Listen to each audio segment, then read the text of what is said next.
Hi folks, Jake here. I want to talk to you today about a bag I just got done using in England. It is the thinkTank Streetwalker Rolling Backpack V2. Now, as the name states, it is a rolling bag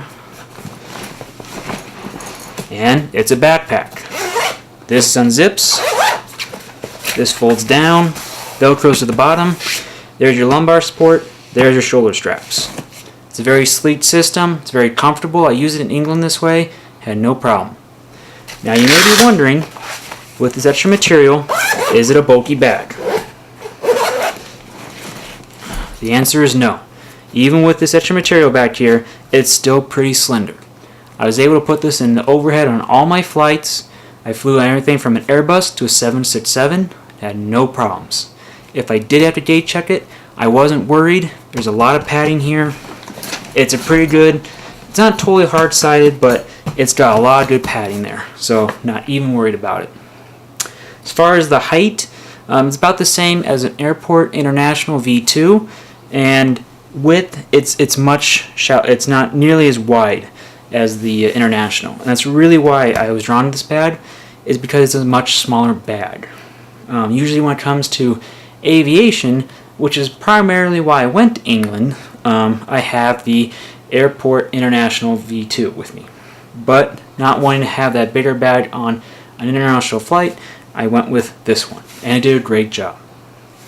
So, pockets on the sides, tripod straps, and of course, a couple pockets up here on top. Don't usually keep much in here. I do have my Nikon wipes, nice and convenient. Has a great thinkTank zippers, always loved them. You open it up, voila. Thanks to thinkTank, you always have a cheat sheet in all your bags. They do a great job with this, it's very handy. Nikon side, Canon, Sony side. Give you some idea of how you can pack this and how much you can put in this. Now, if you need your notebook, there's space right here. There's your notebook. A couple little pouches if you need to tether it while you're out here shooting. Great thing about thinkTank, besides this, you get the instruction book, a whole lot of extra pouch dividers, your tripod strap, and of course a rain slick, which is right here. So take this out, and there you go. Now you're going to see there's not a lot of equipment in this. I went to England knowing that I was going to be shooting mostly architecture, landscapes, my own kind of travel shots, and aviation. And when it comes to aviation, I didn't do any air-to-air, I did hardly any ground-air, I did mostly static work. So I didn't need a long lens.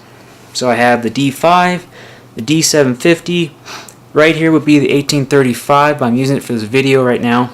24-70, SB5000, 7200. Along with that, I have a few accessories, teleconverter, battery, there's the rain slick, a few little things, lens shades, and this is the Zoom H6 recorder. You might be wondering why I have a recorder. It's a secondary audio source if I'm doing video work, and if I ever ran across a veteran, which there's a very good chance I would, considering I was working with airplanes, I want to have a good, reliable audio source for that interview. So, not a lot of gear, wasn't that kind of trip. That's why I have this bag though. It's for those trips where you know you just don't need that much gear. Now one thing I want to point out is because of the backpack straps, there's a section of material down here on the bottom, you can feel it, okay? It goes from about here, and it makes it so that way this part of it is not as deep as this part of it. Now, you may be wondering if that's a problem. Answer is no. You just have to pack it a little bit differently. So you'll see right here, the D5 and D750 are both coming up to about the top, yet that's two very different diameter bodies. Okay, give you some idea about that extra material down here. Now, as they show here on the cheat sheet though, you can have a bigger body and attached to a 7200 and it sits in there no problem. So it's actually designed, even with the extra material, to perfectly comfort and support a camera body and a lens in there without any stress on the bayonet mount, without any problem. So you just have to get kind of used to that packing style. Took me a few minutes too, but it does a great job. So if you're looking for a smaller bag, whether it's a backpack or a roller, this one's both, you can go to the Streetwalker line at thinkTank and look at their bags. This is the thinkTank Streetwalker rolling backpack, and it does a great job. I'm going to use it some more on my shoots. I highly recommend it. Go to thinkTank, see what they have to say, and see out more and read about it. Yeah, just a great bag. Thanks for listening. Bye.